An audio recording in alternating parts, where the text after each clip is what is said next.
বেদ উপনিষদ বৈষ্ণব পদাবলী নিয়ে প্রায় যাকে ফোন করি বিরক্ত করি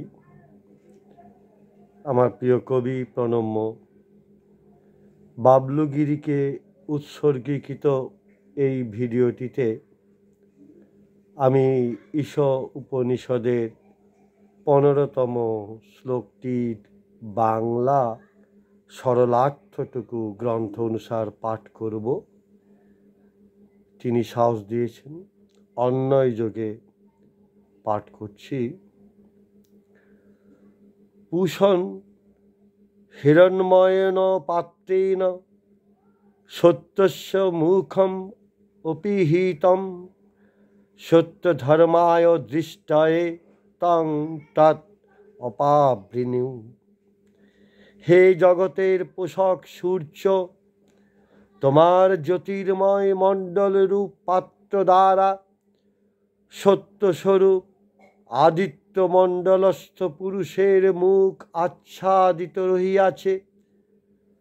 সত্যস্বরূপ তোমার উপাসনার ফলে সত্য ধর্মা আমার উপলব্ধির জন্য তুমি উক্ত আবরণ অপসারিত করো। প্রণম্য মন্ত্রদ্রষ্টা ঋষি কবিদের আমার প্রণাম জানাই।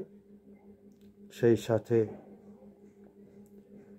2024টি ভিডিও করব এমন ভাবনা ছিল, কিন্তু যে পরিমাণে গ্রন্থ এবং পাঠ রয়েছে তাতে সেই ইচ্ছাতে থাকা যাচ্ছে না।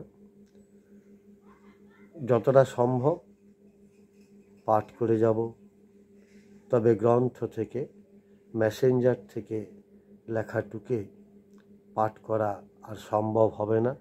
প্রচুর গ্রন্থ জমে রয়েছে। 2025-এ পাঠ করব নিত্য নতুন গ্রন্থ থেকে কবিতা।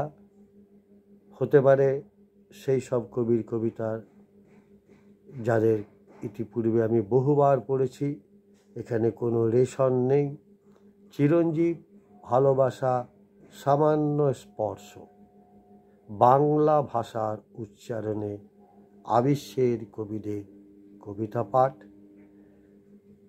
কবিদের খোঁজ এবং কবিতার খোঁজ 2020 থেকে 2024। এরপর আমরা দেখতে চাই কবিরাও খুঁজে তাদের কবিতা পাঠ করান কিনা। কবিদের প্রতি শ্রদ্ধা ও ভালোবাসা।